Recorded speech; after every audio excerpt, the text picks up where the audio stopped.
Reverend King often quoted a line from the poet William Cullen Bryant that truth crushed to earth will rise again.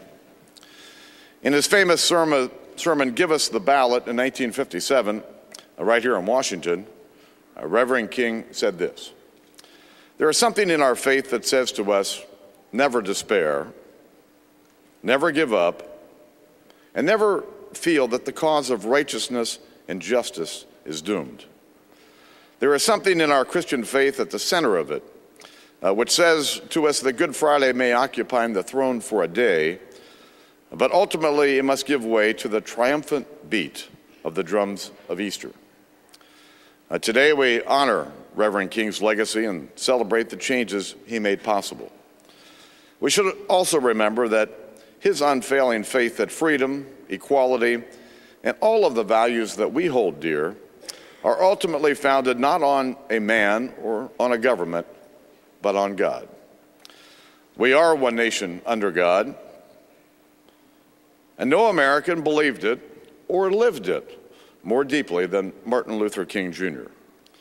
And as we gather today in this historic chamber, we stand here not as Republicans or Democrats, but as Americans to celebrate Reverend King's life, his legacy of freedom and hope, which is stronger today than ever. On that hot August day in 1963, when Dr. Martin Luther King led the march in Washington, I was there. I was here. I may have been just one in a crowd of 250,000 that day, but when Dr. King stood in the shadow of the great emancipator and said, "I have a dream," every one of us dreamed with him that day. Dr. King taught us that dreams have power, and that dreams, coupled with action, have the power to change the world. As today we honor Dr. King, we must note the sandstone walls and marble floors of this beautiful United States Capitol. They were built by the hands of slaves.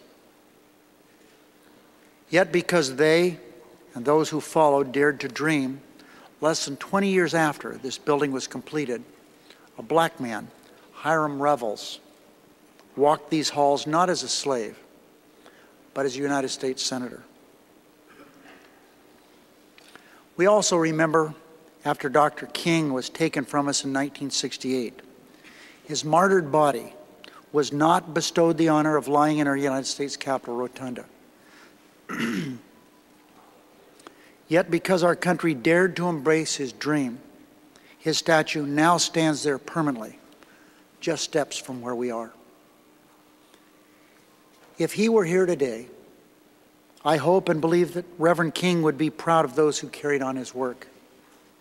Without doubt, he would be proud of our friend and his disciple, John Lewis, who serves in Congress with distinction.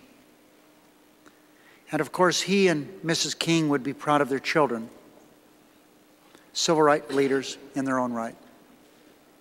But we know this: though Reverend King would acknowledge and appreciate our progress, he would tell us that the struggle continues and there are still mountains to climb.